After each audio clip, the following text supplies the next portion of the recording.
You're listening to Cut Through the Noise with Aisling O'Rourke in association with thecommunicationscoach.ie. Hello, and you are very welcome to Cut Through the Noise with me, Aisling O'Rourke. This is the podcast for business leaders who want to increase sales and elevate your brand through impactful communications and marketing. Here on Cut Through the Noise, we don't just talk theory, we provide actionable advice to help you connect with your audience and grow your business. If it's your first time listening to Cut Through the Noise, well, you are very welcome. Please do feel free to go back and check out our back catalogue. And if you're a long-time listener, thank you for your loyalty and support. Now, today we are going to be talking with a very interesting woman with a very interesting job. We're joined by Suzanne Dempsey. Now, Suzanne Dempsey is the head of the climate action team at Laois County Council. Suzanne, you're very welcome to Cut Through the Noise. Thank you, Aisling. Thank you for having me. Suzanne, before we get into the nuts and bolts of how you communicate what you're doing as a team in Laois County Council, what is it that your role is? Because I think sometimes in these big organisations, we can forget that the public at large haven't a notion what we do. Well, the climate action section will be one of the newest sections in Laois County Council, and that'd be the same across all local authorities. There's new staff appointed just over 12 months now into the role of climate action coordinators, climate action officer, and a community climate action officer. And we happen to have other members of the team as well involved, such as a biodiversity officer and energy officer. And we're really looking at the climate action performance of the local authority itself, but also trying to be instrumental in creating change across the county. So our functional area is County Laois, and we're working with communities, businesses, schools, all sorts of stakeholders across County Laois and trying to improve sustainability and support them on their climate action journey. Now, I was only thrilled to be asked to work with the team last year on your communications system that you had in place at the time. Like, I have an interest in sustainability. I am from the Midlands of Ireland, so I kind of keep an eye on things that are happening. But genuinely, I was so impressed by all the various projects that as a team, you guys have taken on board over the last couple of years. It was an education for me as much as anything else. But talk to me about why you as a team leader wanted to put that emphasis on your communications. Thank you very much, first of all, Aisling. I think that's why we engage with yourself as a trainer in this area, because you had that depth of experience and local knowledge that we felt you were the right person to work with, starting our communications training. We really felt that there's a number of different reasons why communication is so important for climate action. One of them is that we're trying, I suppose, to influence, we're trying to create and foster behavioural change in both internally and externally, but also as a new section, we wanted to improve and increase our profile and the work that we do as the climate action section. So like the question you had at the start, so more people would know what we do and what we're about, and so that they would feel that they can contact us and liaise with us and partner with us in their climate action sustainability initiatives across the county. I think as well, when you're working in the area of climate change, it can, let's be honest about it, it can be divisive. You will have some people who hear that you've got a particular project that you're working on and they'll think, oh my God, that's really interesting. Tell me more. And then there are others that will switch off because of the topic that it is, because perhaps in previous experiences, they might have felt patronised or talked down to. So it's a challenging area to communicate with the public at large about, isn't it? It is challenging, and I suppose it's sometimes for not the reason people think it is. There's been extensive research taken up by the EPA on climate action in the Irish mind. And actually that research shows that 97% of people are engaged or interested in climate action. There's only 3% of deniers. And even those 3% of cynical people, they're not really cynical anymore about the science of climate change. Really where the barrier is for people is that they feel that they can't make a difference. So we really have to link people's personal actions with the systematic change, that they're not on their own, that there's part of wider systematic change that's happening, and to make people feel empowered that their actions do make a difference or their voice matters. So that's really what we're focusing in on, that, we focus on the actions that people can undertake themselves, link them into wider policy, and also give people that sense of efficacy that they can make a difference. Yeah, because like you look at, say, the fires in Los Angeles, and then it'd be fair for any one of us to look at what's going on there and that awful tragedy and that environmental disaster and think, well, sure, what can little old me over here in Ireland do that would possibly have a positive benefit?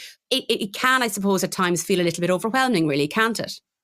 It can, and I think that's really why people find it difficult once they really appreciate how broad, how catastrophic potentially climate change can be. Sometimes it can feel overwhelming, and they look at what's happening politically worldwide and may feel, discouraged by it.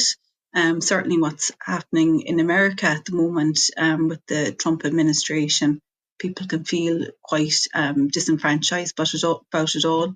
I would say that if we look back, the last time Trump was president, he really galvanised the environmental movement across the world. That was the rise of Greta Thunberg and, David Attenborough, speaking to young people, and people start to really listen to what was happening in terms of climate change around the world. So sometimes, what seems as really negative can create really positive response. A lot of the countries really committed to their agreement under the Paris Agreement and their targets, and got more serious with it when that happened. So hopefully there's a kickback and we see a lot more unified approach in other countries now that that's happened there in America. As we said, we worked together on the communications side of things for the climate action team at Laois County Council. And here on the podcast, we talk a lot about, how you might communicate your values as a business or your sustainability goals as a company. One of the reasons I wanted to get you on, Suzanne, onto the podcast is to really, instead of talking theory, to talk through what exactly it is that you do now to communicate with the public about what you do. Because I know, like that, the challenge to tackle climate change is massive. But actually, you have so many projects on the ball that scheduling it all out and planning it all out, that in itself is a challenge, never mind the communications piece around it. So what is it that you've instigated that is helping in terms of communicating your job in the climate team? Well, when we undertook the journey towards becoming more proficient in this area of communications, really it's been a journey in terms of learning. We started with yourself, Aisling, and we did our team training and we had one-to-one sessions, which were hugely valuable. But as we delved deeper and deeper into this area of communications, we realised the complexities around it, and there's so many different sources of information that people are receiving, and also there's that sense of overwhelm as well. So really try to, like your podcast says, cut through the noise and have our message heard over all of that to make our content really interesting. And I suppose the big feedback we're getting of all the training that we're doing, including yours, Aisling, is the video content. The algorithm loves it, and it's really building that confidence of the team to put ourselves front and centre in front of the camera and, create that video content so that our message gets out there and gets seen.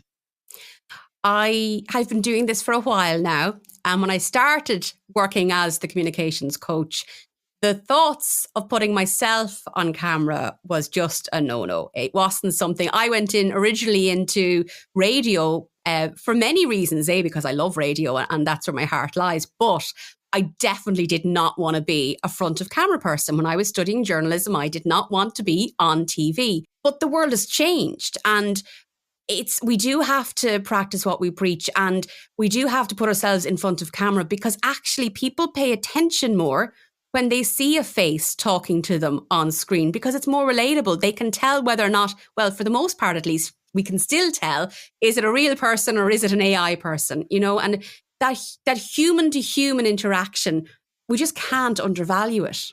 Absolutely. And I suppose it's building the confidence to be able to do that. It's probably a generational thing. Younger generations seem to be more adept at putting themselves in front of the camera, but as we as a team have certainly been trying to get more and more comfortable with that. And it's not just, I suppose, sticking our own face in front of the camera, it's showcasing other success stories, other case studies, doing that piece of storytelling as well, and showing what's happening around the county to make climate action not seem something that's very futuristic or quite difficult, that actually there's others out there doing this work, doing it really well, and it's very manageable, it's very achievable, and that's really what we're putting our emphasis on going forward. It's all about making what the content you're discussing relatable for your audience so that they hopefully will take it on board in their own day-to-day lives.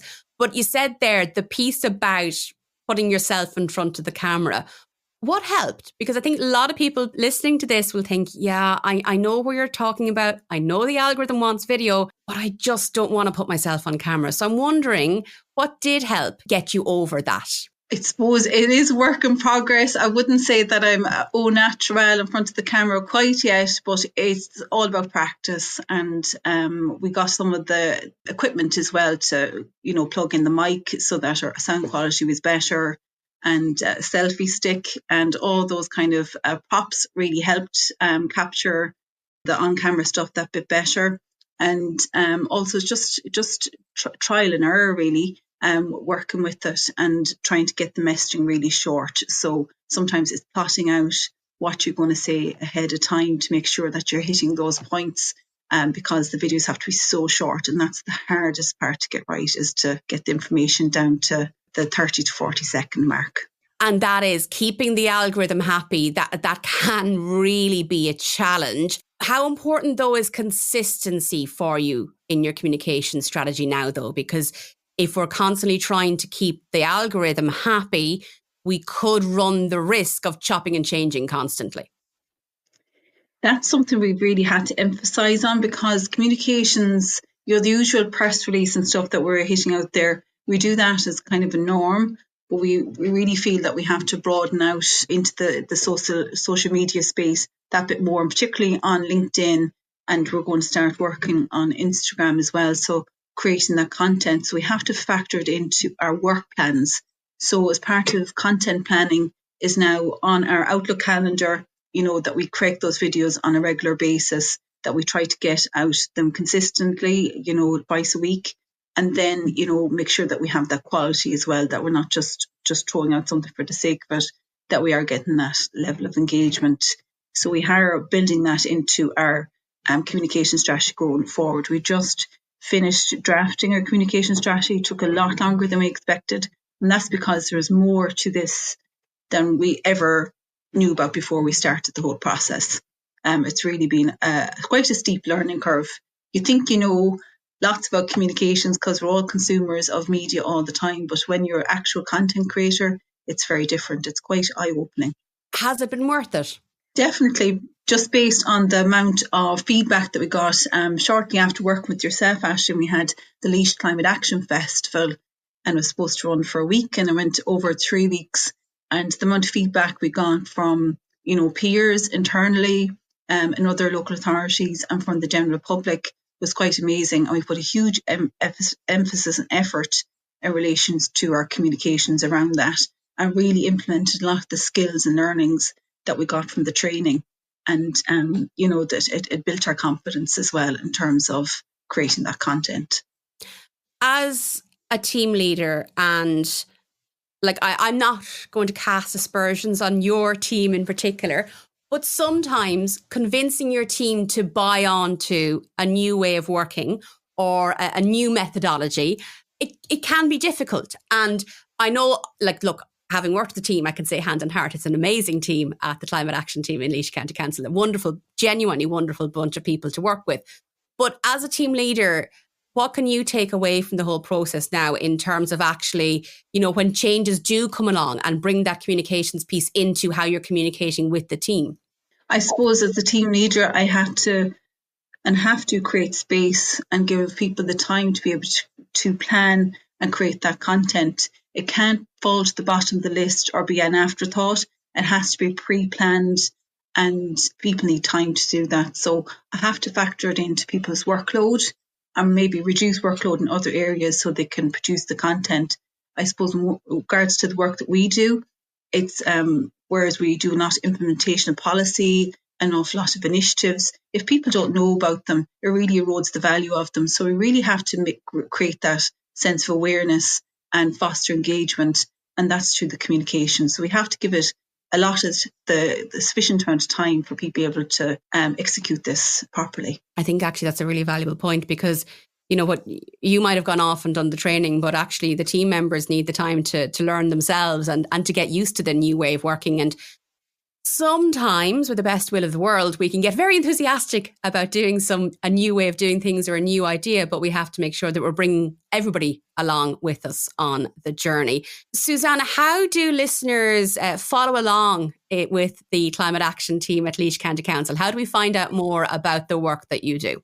We have a dedicated section on our website, on the Laois County Council website, laois.ie. It's the sustain section. It's there on the landing page, and we're very grateful to our IT section. We're the first climate action section to have such a high profile on a website, and it's getting a lot of a footfall on there, if you like, a lot of clicks on there as well. We have a monthly newsletter, Greener Together, and just published there another newsletter published today about the work that we do. That has been a great practice as well, to collate all that information on a monthly basis, because so much happens and sometimes you don't appreciate all the work that you do and all the progress that you're making. But by consolidating all those news stories together and also showcasing other, as I mentioned, case studies and success stories from other partners, particularly we're working an awful lot with businesses, it really makes you appreciate how far we're coming and the work that's being done. It's a great way to communicate that to the general public. And to our own staff, they're a massive stakeholder in all this process as well, because it's not just the climate action section that are creating climate action. It's mainstreamed across every single section. And that's really our function, is to make sure climate action happens in all different aspects of the County Council's work. And they've really risen to the challenge. It's a fantastic organisation, I have to say, to work with. Well, Suzanne Dempsey, head of the Climate Action section of Laois County Council, thank you so much for talking us through your work on Cut Through the Noise. I really enjoyed our conversation, and I hope our listeners did as well. Don't forget to hit that follow button on your preferred podcast app to make sure that you get the new episodes of Cut Through the Noise each and every week. And if you're feeling generous, go on. You can leave us a 5-star review on Spotify, or on Apple, you can write us a review if you're feeling particularly generous. Don't forget to share episodes with friends, family and colleagues to make sure that Cut Through the Noise gets through to a wider audience. If you'd like to find out more about communications and media coaching, you can connect with me on Aisling O'Rourke at LinkedIn, or you can drop me an email to hello@thecommunicationscoach.ie. Well, I'm afraid that's all we have for this week's episode of Cut Through the Noise. I hope you have a fantastic week. And remember, while content may well be king, clarity is key to helping you stand out from the crowd and cut through the noise. Thank you for listening to Cut Through the Noise with Aisling O'Rourke. This podcast is brought to you by thecommunicationscoach.ie with post-production by Amanda Fitzgerald.